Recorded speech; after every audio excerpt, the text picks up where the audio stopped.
Hey, Matt. Hey, Ben. Hey, who killed Fred Hampton? Oh, you don't want me to answer that. I kind of do. The cops? Oh boy. This is our classic episode, folks. The Black Panther Party for Self-Defense was founded in Oakland, California in 1966, and things went horribly wrong on December 4th, just a few years later. From UFOs to psychic powers and government conspiracies, history is riddled with unexplained events. You can turn back now or learn the stuff they don't want you to know.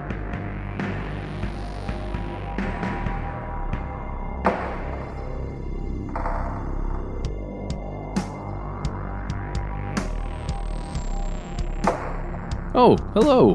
Welcome back to the show. My name is Matt. My name is Noel. They call me Ben, and we are joined with our super producer, Paul, Mission Control Decant. Most importantly, you are here, and that makes this stuff they don't want you to know.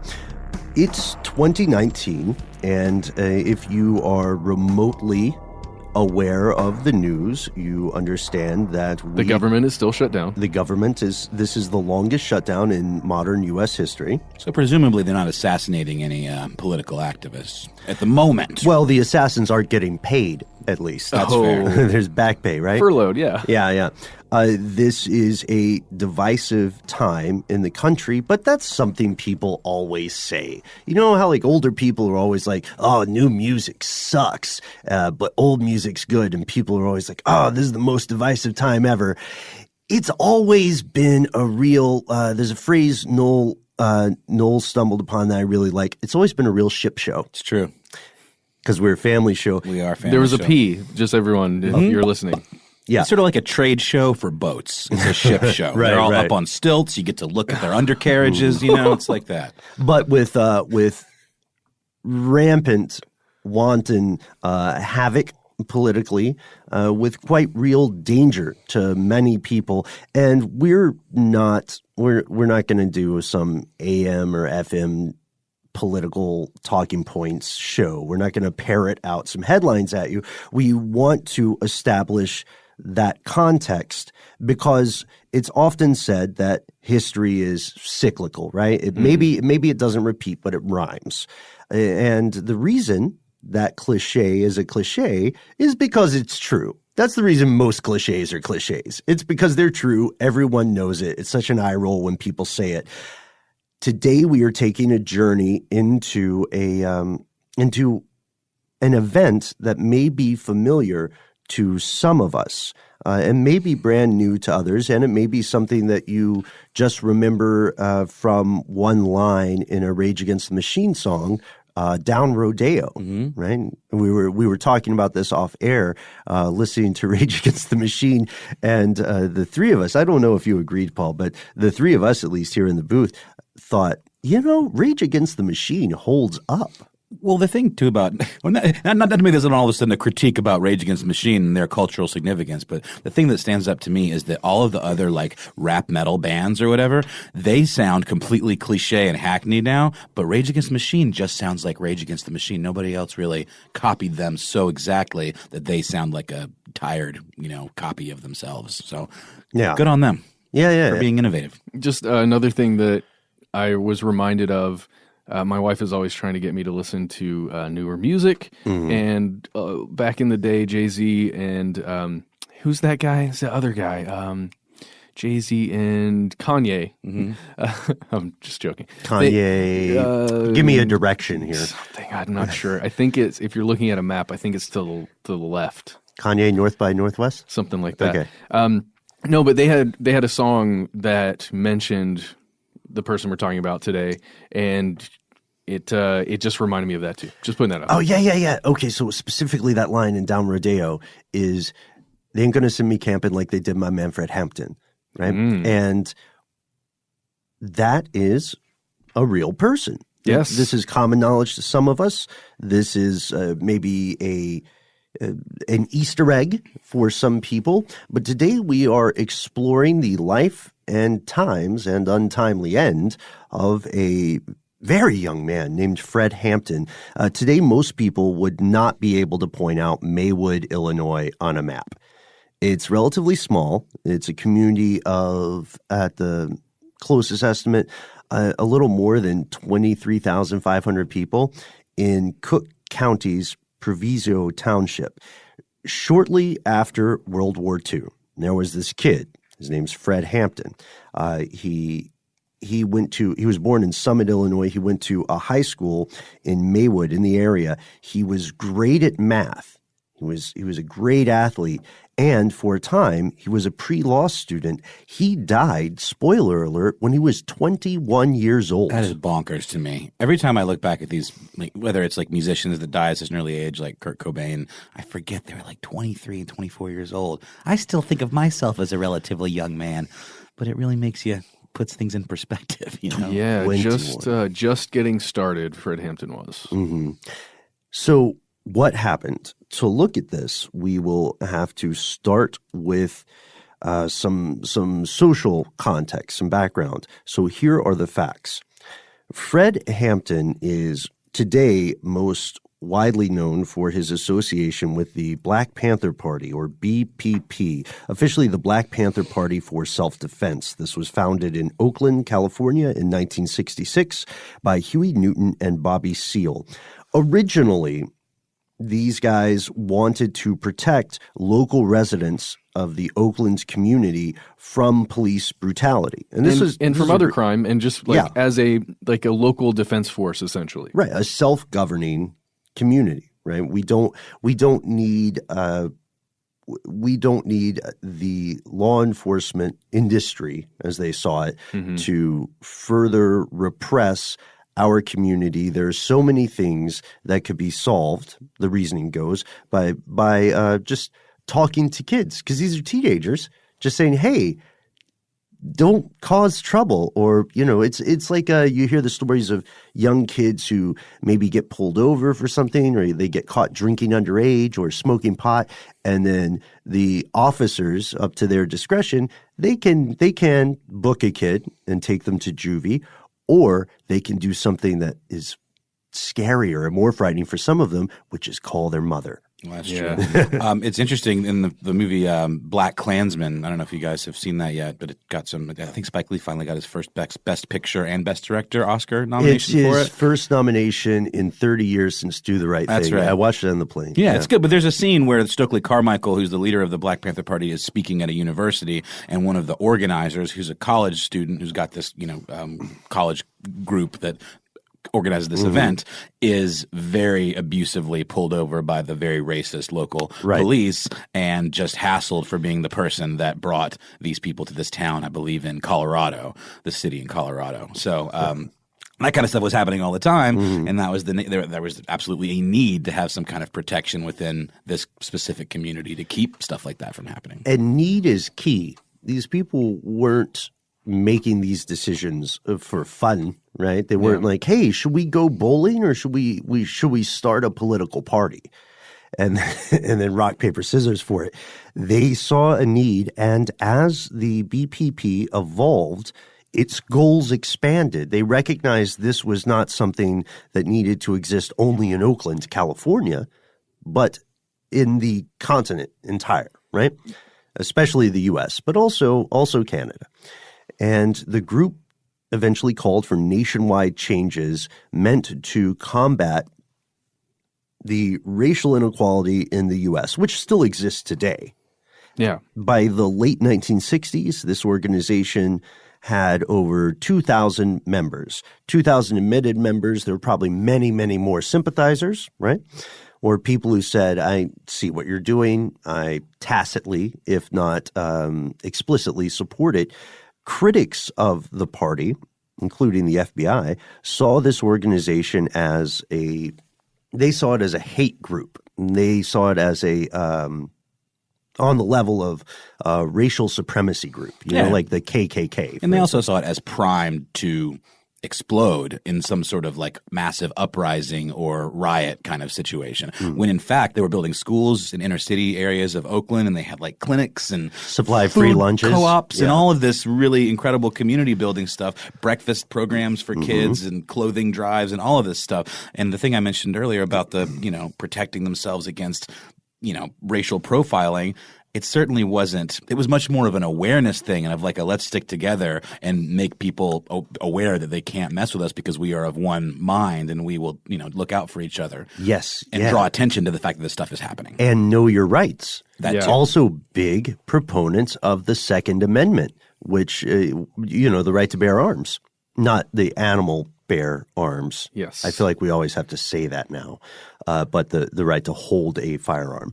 I think this is a good place to mention that the Black Panther Party is one of numerous organizations that find their origins in this time period. Oh, yes. And these are somewhat splintered groups where members of one chapter of the Black Panther Party would go and form their own group, and this was happening throughout the United States. So there are basically, you have to imagine, if you look on a map, there are smaller groups all over the place rather than one unified group. Absolutely. And that's an excellent point, because not everybody agreed on every facet of the ideology, right?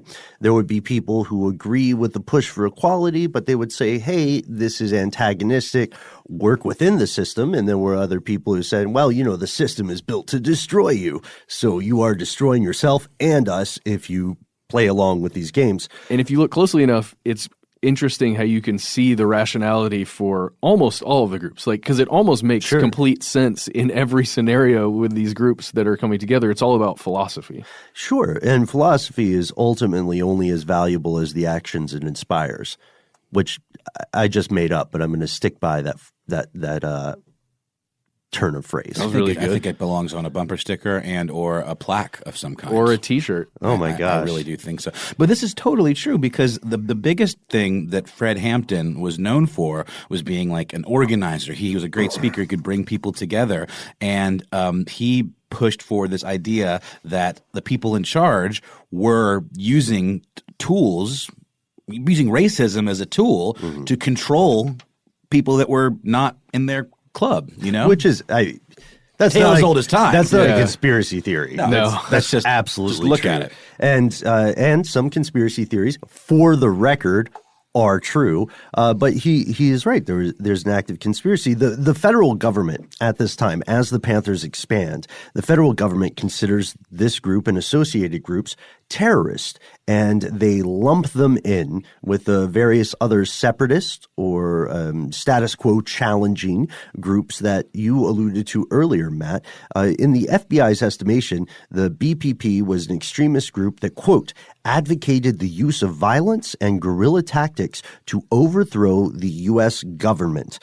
That's a heavy phrase to drop. It is. There's whether or not you largely agree with the idea of, let's just pick one thing, whether or not you agree with the Second Amendment, it's a hell of a leap to say that people attempting to police their own communities are automatically going to the White House to burn down the Oval Office. That's a logical leap, and it's one the FBI bought. Well, it's absolutely. I don't know or if they sold it. They sold it, Yeah. exactly. It's absolute hyperbole, and it's like we're saying. It's this idea of selling to the public this notion that this group of organized African American people are somehow a threat to you in your white communities or in your way of life and your job and all of this stuff and your safety.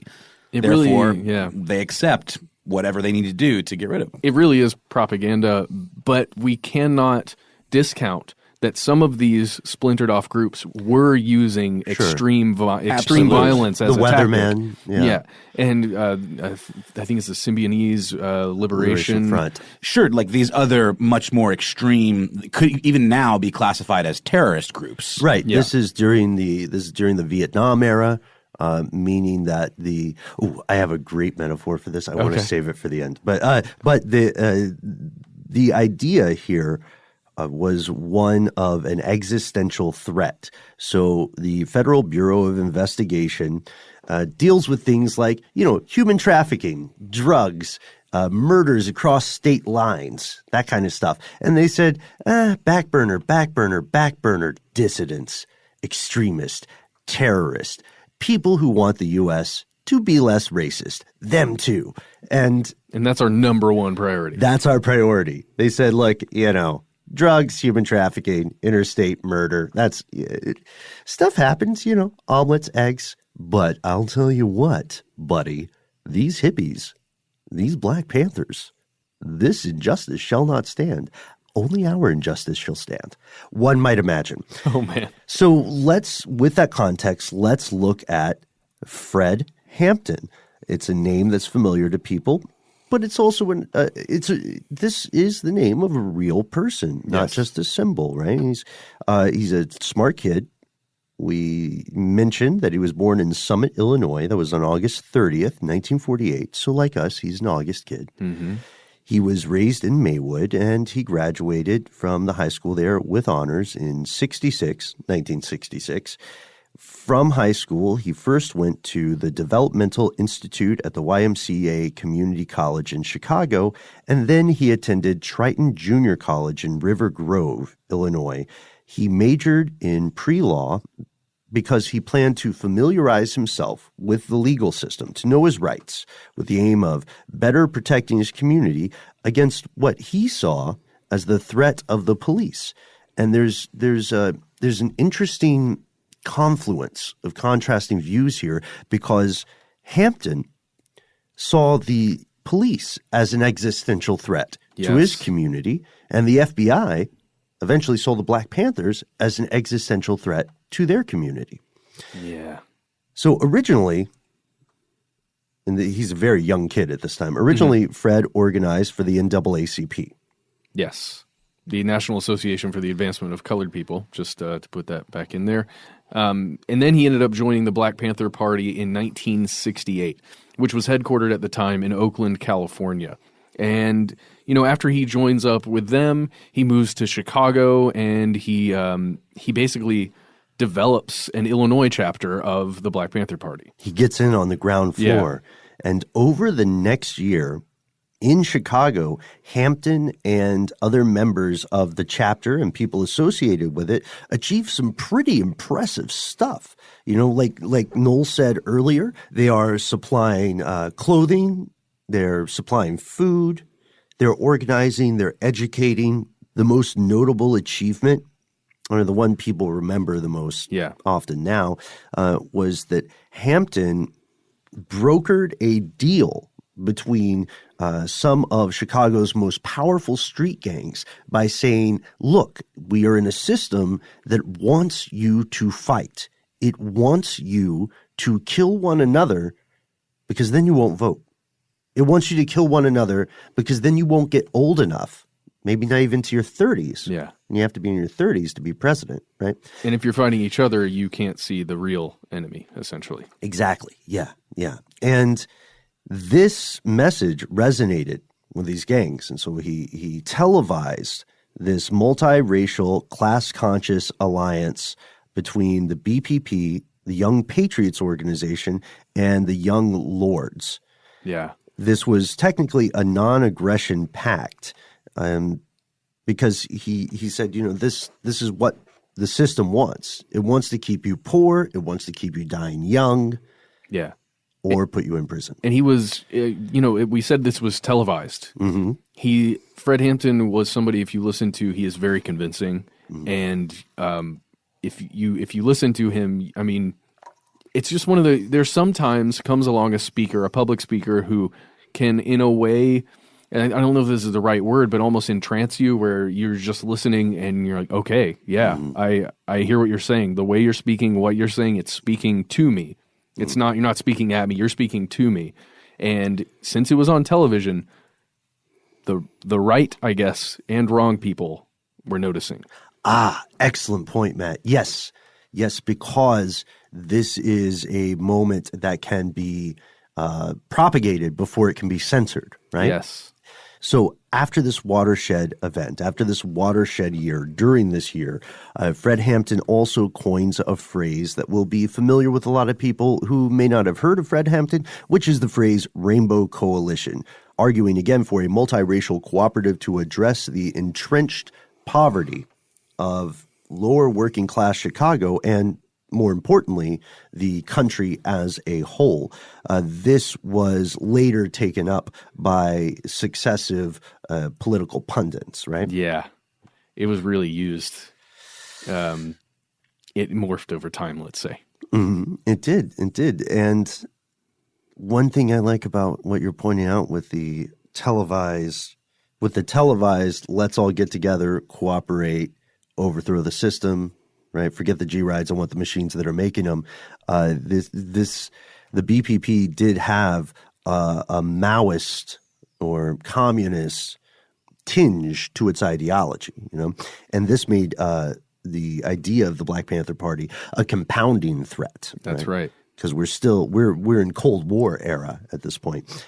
And they were essentially messing with the money. What happened this year? Well, at the very end of 1969, according to the official story, Fred Hampton died in an apartment raid searching for illegal weapons in the early hours of December 4th, 1969. The FBI saw themselves as protecting the population, protecting the innocent population of Chicago. And officially, they were raiding a dangerous group that possessed ostensibly illegal weapons. One more time, officially, that's what they were doing. It should go without saying, but I'll say it. Not everyone believes the story. And we'll get into that story after a quick word from our sponsor.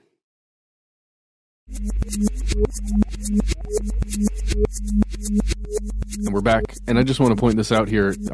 This is when Fred Hampton died, just as a fun fact. It's not fun. It was 2 months after the last confirmed Zodiac killing. Okay, let's keep going. Here's where it gets crazy.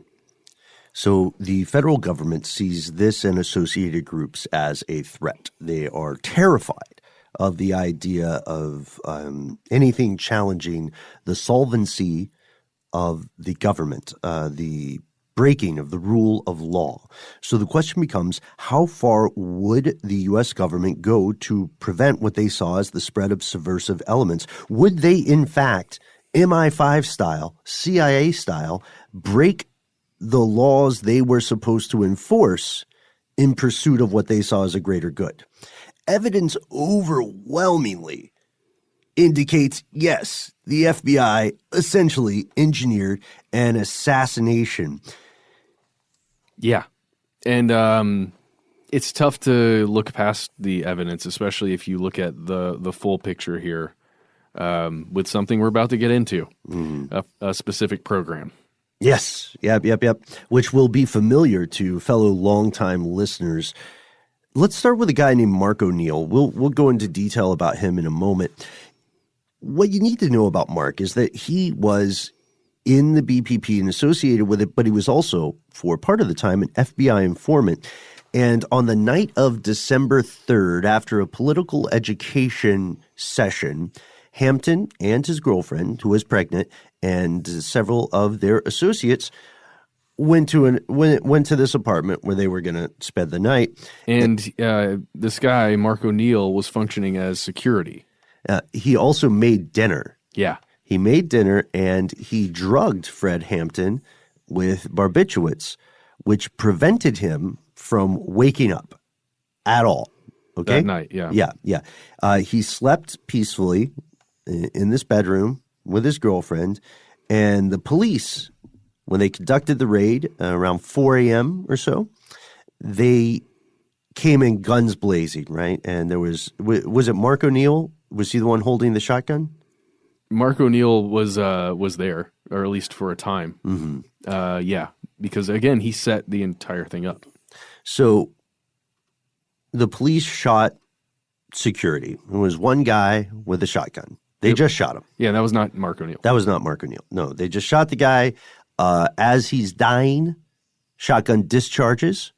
It's the only shot the BPP fired that night. And then they aimed their fire on the bedroom where Hampton and his, again, pregnant girlfriend, and again, these people are in their 20s, right? Yeah. Where they shot a 21-year-old kid asleep in a room, and you could claim fog of war.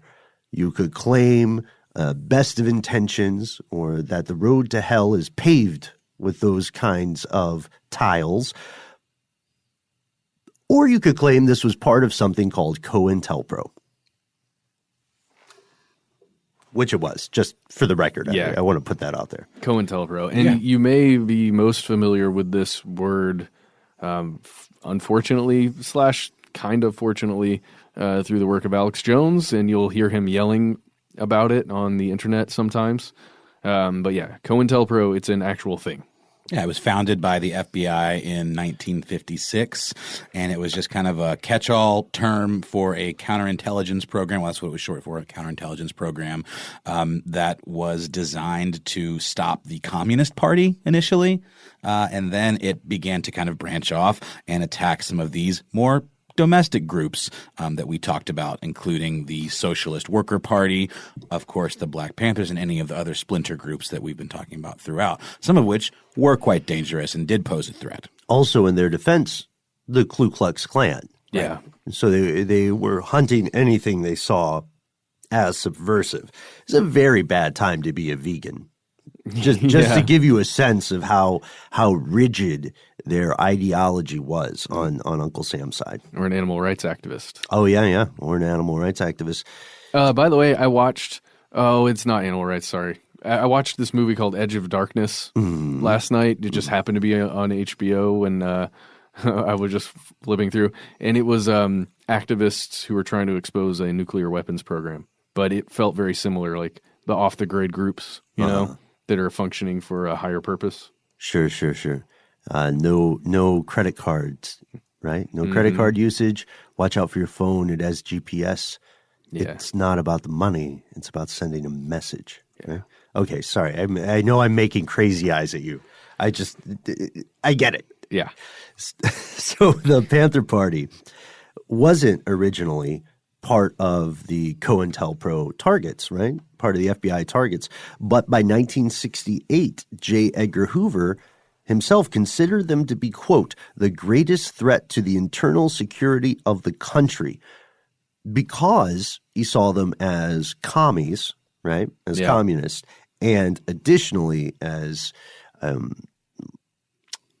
people stirring up the pot, you know, almost as insurgents. He saw it as a potential insurgency. Well, yeah, it goes back to that existential threat to the United States, because some of the philosophy and some of the truth that is being spoken within these groups and being televised speaks to some of the biggest problems that exist in the country at this time from an inequality standpoint.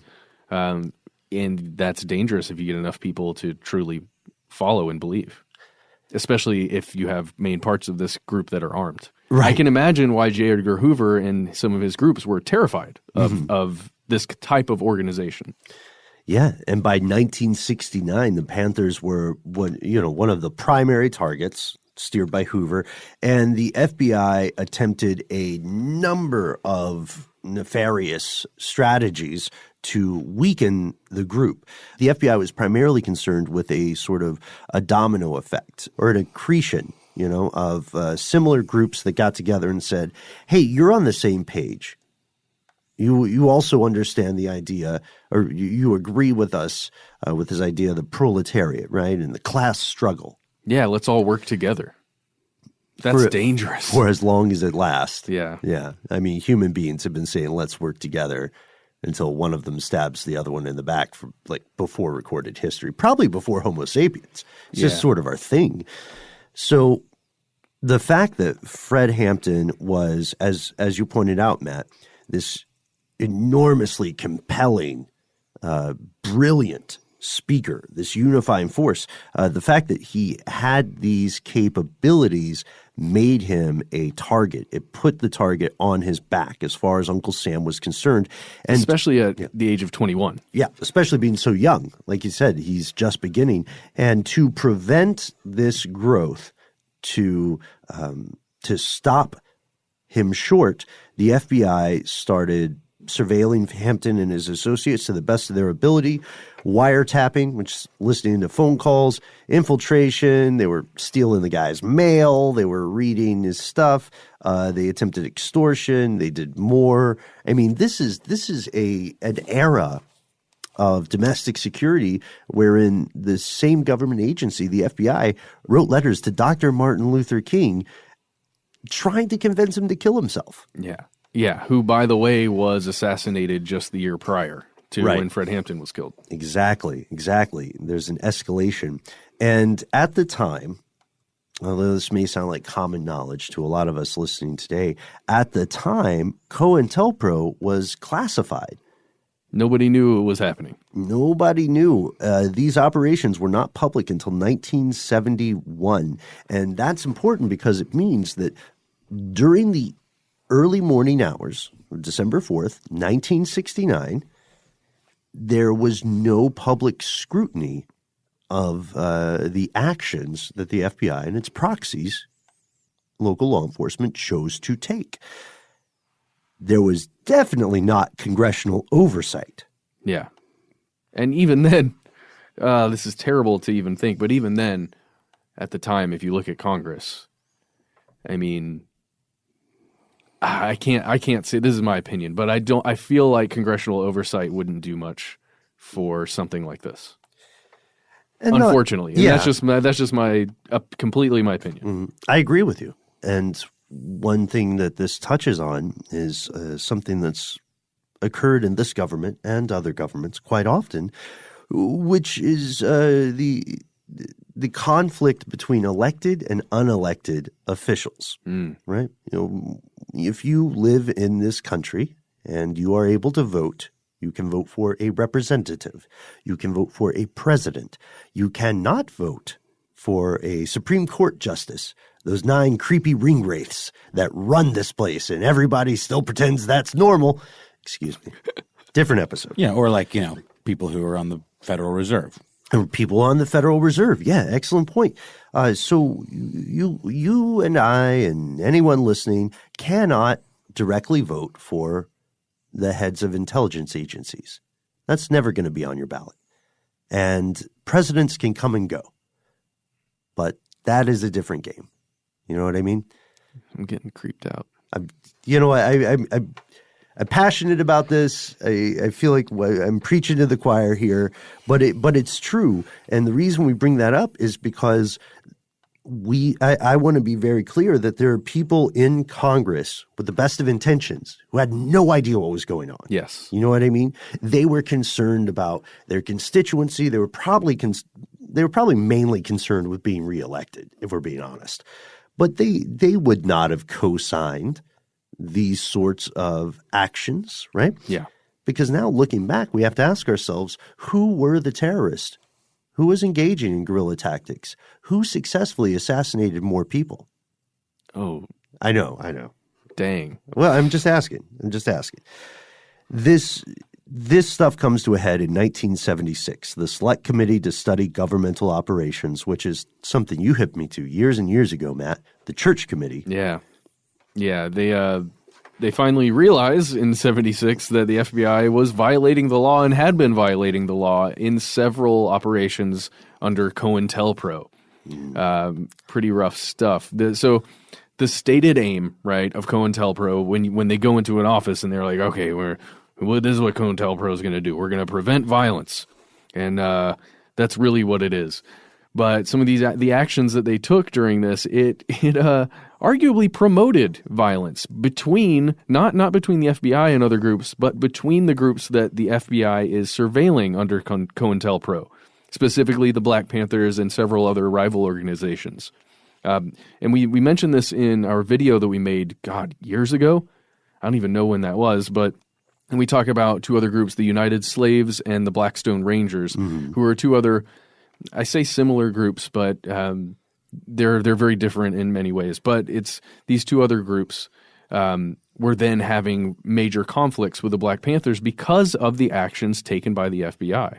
Yes, and the FBI did not want these groups to unify. In the eyes of the Bureau, these groups were similar enough that they should be kept apart. They were considered troublemakers, right? And the FBI also worked ardently to prevent prominent BPP members from making public appearances. According to Noam Chomsky, who I know it can be a controversial author for some people, COINTELPRO eventually expanded to include political assassinations. The reason we say according to Noam Chomsky is because even today you will quickly go down a rabbit hole of various, you know what, I'm going to call them apologetics. I'm going to call them various attempts at rationalization of assassination. Okay. The official story, right, here we can just give you the blow-by-blow. Back to the death of Fred Hampton, supporters of the party claimed Hampton was assassinated and that the government assassinated Hampton because they feared he could become a visible, unifying leader, an icon, a figurehead of the Black Power movement. So how did he actually die? We'll get to that right after a word from our sponsor.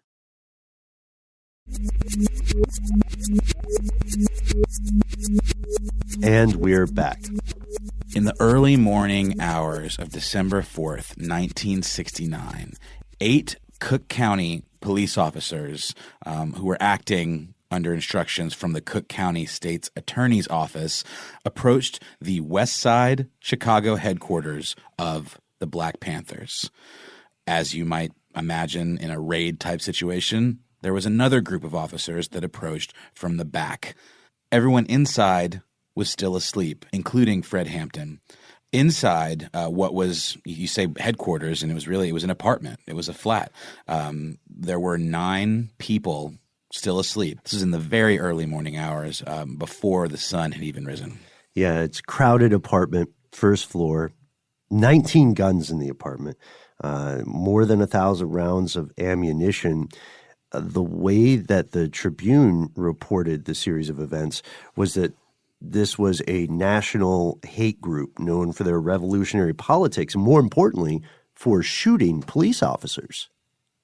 They were cop killers. That's how this was reported, right? Yeah. Is there any sand to that? Is there maybe some kind of conflict between police and Black Panthers that resulted in a police officer being killed, and they spun it into these are cop murdering savages? I don't have the reporting right here with me, or the police reporting, but to my mind, for the Chicago Tribune to print that for killing cops, I would say that at least a few instances occurred. Yeah, there are claims that there were 35 police officers who were murdered by the Black Panthers and the subsequent Black Liberation Army across the 60s, 70s, and 80s. So there were cops who did die. They were shot. Mm-hmm. And it's important that we mention this. People were dying. It's easy and tempting, perhaps, for some people to get caught in the game of equivocation. Yeah. Right? Or to forget that there are actual human lives at stake. You know what I mean?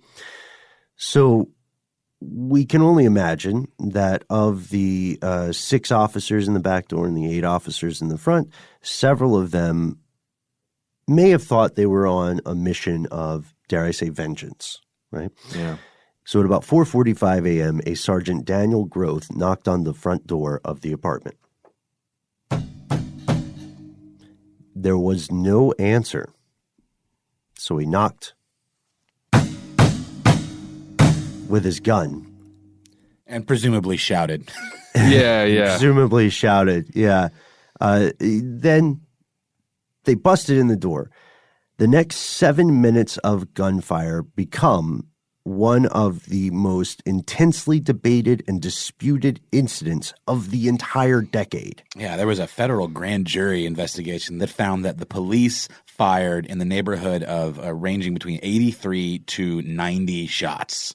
Yeah, into this apartment. And this is this is an apartment in Chicago. This is going to, that would just be chaos. I would fear for the lives of the neighbors. And again, the one of the 19 guns in the apartment owned by the BPP, one shotgun discharged once. There was one shot fired. Yeah, it's pretty rough. Pretty damning, actually. After the shooting stopped, Fred Hampton was dead at 21, and a party leader from Peoria, a guy named Mark Clark, 22, was also shot fatally. And I believe the grand jury found that he was the one who discharged that one shotgun blast. Right. He was set to be security, right? And now we return to William O'Neal, Panther and Informant. People didn't originally know the extent of his involvement with the FBI, isn't that right? Yeah, it wasn't until – so the death occurred in 1969, and his role wasn't revealed until 1973. And, yeah, it's pretty rough, actually. So we mentioned that he was a member of the Black Panther Party. He was on the inside working closely with Fred Hampton as well as Mark Clark. And he was simultaneously serving as an informant for the FBI. He would send information to the FBI. And by the way, he's a teenager at this time. He's a young guy when he's starting out working with these guys. It's a tragedy. These people were so young. Yeah, exactly. Among the things that he sent to the FBI, the primary thing, I guess, that people focus on is a floor plan for this apartment that was eventually raided. His cover was blown, and at one point there, I believe it was 73 when his cover was blown, but I am not completely positive. It might have been earlier than that. I do not, unfortunately, have that specific information. But he ended up going into the Federal Witness Protection Program. We can say it here. His name at the time, or when he went into the program, was William Hart, and he moved out to California. And then eventually he moved back to Chicago in 1984. And the reason we're talking about O'Neal in this way is because in January of 1990, on Martin Luther King Jr. Day, he actually took his own life by running out into traffic. And we know this because he had an uncle named Ben Hurd who was with him that day, and his story is told by the Chicago Reader, and that's what we're reading about here. And he, specifically this guy, Ben Hurd, has some insight into O'Neal's life. Yes, he learned of O'Neal's work with the FBI shortly after the death of Fred Hampton in 1969, and per Ben Hurd, O'Neal denied everything that he was asked about. And Hurd says, I thought about some of the things he did and said. I asked him, but he denied it. And then later, O'Neal opened up, told his uncle he'd been in trouble for everything from car theft to kidnapping and torture and so on. And some pretty heavy things. Hurd says that his nephew told him they had tied someone up and were pouring hot water over his head. They were trying to get him to do something. So an FBI agent told O'Neal he would take care of all of it if he infiltrated the Panthers. And Hurd believed that O'Neal had regrets, right? Yeah, I think that's pretty safe to say. So he went on to say he was sorry that he did what he ended up doing, and that it was his impression that this was an FBI raid of the house, but the FBI gave it over to the state's attorney, and then state police, local law enforcement took the reins from there. They killed Fred Hampton, and in this person's estimation, and made sure that he was dead. Yeah, that's a crucial point here. O'Neal, according to his own statements before his death, O'Neal thought this was just going to be a raid. Maybe people would get arrested for possession of firearms or some sort of violation of possession laws, right? Maybe it would have been a drug possession, possibly, right? Heck, if they were looking for something, maybe it would have been a violation of the fire code. Yeah. I don't know. I mean, the biggest thing is the firearms charges. You probably could have sent them to prison on just firearms charges. But that's not how it went down. Right. So from O'Neill's perspective, now, as far as we know today, O'Neill did not say that the FBI, on record, say that the FBI lied to him. But they did say originally that this was simply going to be a raid. And he was with his nephew the morning after the raid in Hampton's apartment, and he saw the aftermath. Yeah. Yeah, he said there were papers strewn all over the floor, blood all over. There was a trail of blood from where the police, had dragged Fred's body. And William O'Neill, in this case Bill, he says, just stood there in shock. And he never thought it would come to this. Like, all of his involvement with the FBI, he, like we keep saying, he didn't think it would be a massacre. And that's only to speak to this person who has been, I guess, reviled throughout history now at this point, as being the guy that set up Fred Hampton. Painted as Judas, right? Yeah. And there's two sides to it. In a way, he was. But in another way, he didn't understand. And to be very clear, to be crystal clear, the FBI actively conspired to assassinate, or to neutralize, at the very least, a 21-year-old boy for his political beliefs, because they saw it as a threat to both the economic and the racial or social status quo of the United States. This also occurred during the Vietnam era, wherein Hampton and many others like him would be lumped together as potentially existential threats to the solvency of the nation, right? Because this is, again, this stuff sounds so crazy. It sounds like people getting in a bubble and getting carried away. Yeah. This bubble was real. Yeah. You know?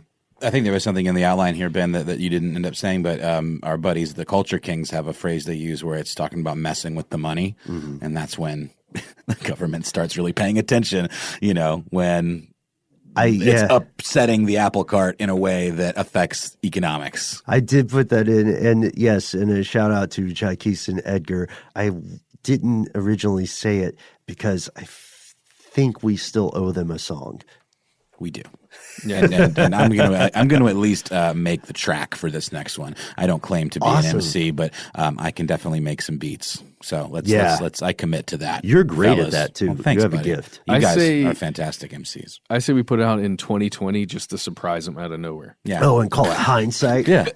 And we know they don't listen to the show, so it's going to be a surprise. We should have them back on. I had a lot of fun in the Michael Jordan episode. Oh, I wasn't around for that one. That's right. I forgot they were on. Maybe they did listen to the show. What am I saying? Hey, guys. I was going to say, you missed out. It was actually really great. I'm sure it was. They're great people. As far as we know, they are not elements of COINTELPRO. That's true.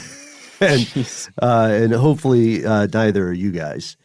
But it's like witch hunt rules, right? Like, if you tell me you're not, that's more evidence that you are. Yeah, I think you'd have to say no, right? And it's also, I'm sure we've said this before, a complete myth that if you ask an undercover cop if they're an undercover cop, they don't have to tell you the truth. It's a total myth. They can commit crimes with you. Yeah, exactly. It's in my 5 rules. Yeah, for sure. And people would say that's for a greater good. And that's the argument, right, that succeeded in pitching COINTELPRO and in violating the laws and the rights of U.S. citizens. And taking the lives of U.S. citizens. And taking the lives, taking the one thing that cannot be returned. And to this day, officially, the FBI, the Justice Department, the Chicago Police Force, they reject claims of political skullduggery. They say that the raid was unfortunate.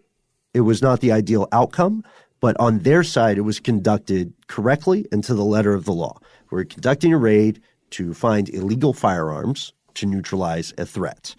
In 1971, however, an activist group called the Citizens Commission to Investigate the FBI stole COINTELPRO documents. They stole the paperwork from a field office, and this is how COINTELPRO became a public thing. Had they not conducted that raid, you see the parallels here, had they not conducted that illegal raid, then it is possible, if not plausible, that COINTELPRO would remain a myth and a rumor. And a conspiracy theory. An unproven conspiracy theory. Even today, yes.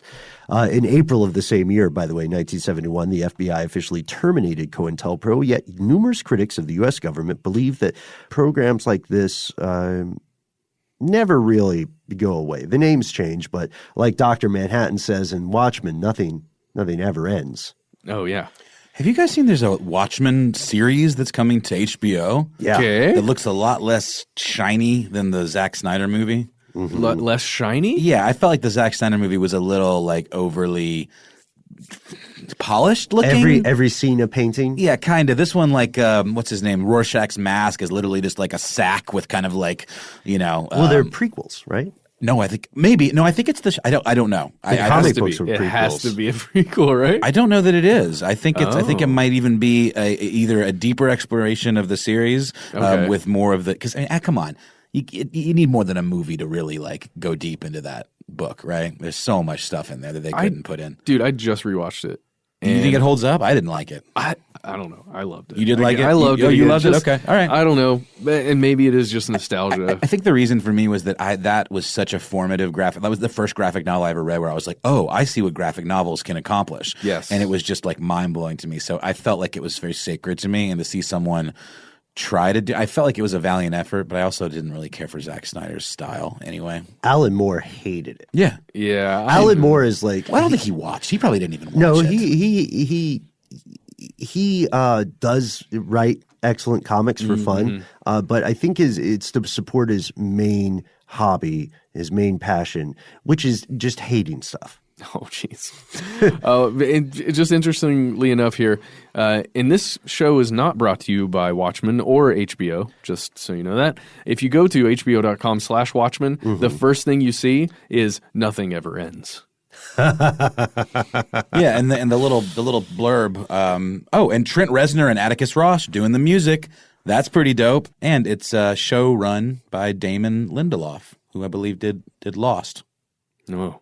That's correct, along with J.J. Abrams. And unlike Dr. Manhattan's quote, unlike his observation in the fictional world of Watchmen, this, love it or hate it, is the reality in which we have collectively lived for the span of this episode. And some things do end, namely this episode, but not our show. We hope that you enjoyed this cursory journey into the murky, morally problematic, ethically bankrupt world of domestic intelligence. We hope that regardless of whether or not you agree with the views of various groups mentioned in this show, we hope that you can agree that the loss of any human life is a tragedy. We also want to know if you think COINTELPRO really ended. Do you think it's still around? And if so, in what iteration? Do you have a story or a particularly suspicious death that you think deserves more attention? Let us know. You can find us on Facebook. You can find us on Instagram. You can find us on Twitter. We are Conspiracy Stuff at any number of those. And you can meet the best part of the show, your fellow listeners, on our Facebook community page. Here's Where It Gets Crazy. Matt will not, for various reasons, various non-sketchy reasons, reveal his personal Instagram. Noel and I will. I am at Ben Bolin. And I'm at Embryonic Insider. And if I'm not mistaken, Matt, you sort of dropped a few clues last time. Are you going to keep it on the DL like that? I am at an egg-shaped object. You're the on Twitter Instagram. egg? Yep. You're just the Twitter egg. That was me You're the whole you're time. Anonymous Twitter user. Yeah. But what if somebody doesn't care for the internet, you guys? Well, then I don't know how you're getting by in life these days. But no, you know what? That's not true. There are ways. You can still – there's telephony? Telephony? Telephony. Remember? You guys know telephony? Telephony. Telephony Jones? That's what they used to call it, you guys, back in the day. Remember when, like, the early days of the internet, where there would be like a telephony suite in like Prodigy or something, where you could make phone calls through the computer? It was crazy. Phony, literally phony. Oh. We do have a number, though. And that's the end of this classic episode. If you have any thoughts or questions about this episode, you can get into contact with us in a number of different ways. One of the best is to give us a call. Our number is 1-833-STDWYTK. If you don't want to do that, you can send us a good old-fashioned email. We are conspiracy@iHeartRadio.com. Stuff They Don't Want You to Know is a production of iHeartRadio. For more podcasts from iHeartRadio, visit the iHeartRadio app, Apple Podcasts, or wherever you listen to your favorite shows.